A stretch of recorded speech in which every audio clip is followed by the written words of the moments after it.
शिवमय दिवसांची सर्वजण पाहत होते वाट, या शिवमय दिवसांची सर्वजण पाहत होते वाट, तो मंगलमय शिवदिन आलाच, तो मंगलमय शिवदिन आलाच.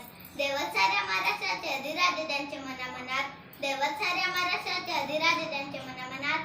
अशा शिवाजी महाराजांना वंदन करून मी माझ्या भाषणाला करते सुरुवात.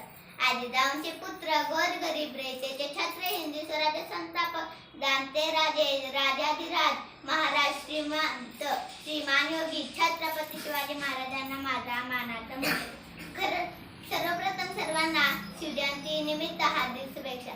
नमस्कार, माझे नाव कृतिका आहे. आज शिवजयंती निमित्त मला बोलण्याची संधी दिली याबद्दल सर्व शिक्षकांचे आभार मानते. खरं तर छत्रपती शिवाजी महाराज हे नावच असे आहे की त्यांच्या नावाचे प्रत्येक अक्षर त्यांच्या कार्याची व पराक्रमाची माहिती सांगणारे व सर्वांना प्रेरणा देणारे आहे. शिवबांचा जन्म झाला. गेल्या कित्येक वर्षापासून अंधारात पडणाऱ्या या महाराष्ट्राच्या माथ्यावर जणू प्रकाशाचे किरण पसरू लागले. शिवराय जिजाऊंच्या संस्काराखाली हळूहळू वाढू लागले. जिजाऊंनी शिवरायांना लहानपणापासून सत्यासाठी व न्यायासाठी लढायला शिकवले. एक होते शिवाजी, भीती नव्हती त्यांना जगाची.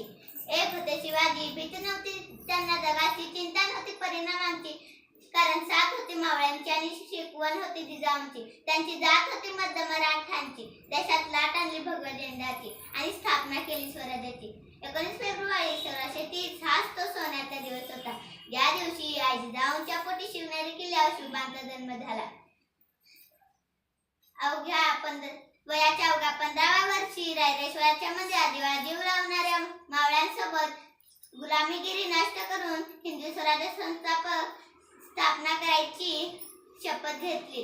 जाता जाता इतकेच बोलते की आले किती गेले किती उडून गेले भरारा, आले किती गेले किती उडून गेले भरारा, संपला नाही आणि संपणार नाही माझ्या शिवबाचा दरारा. जय भवानी, जय शिवाजी.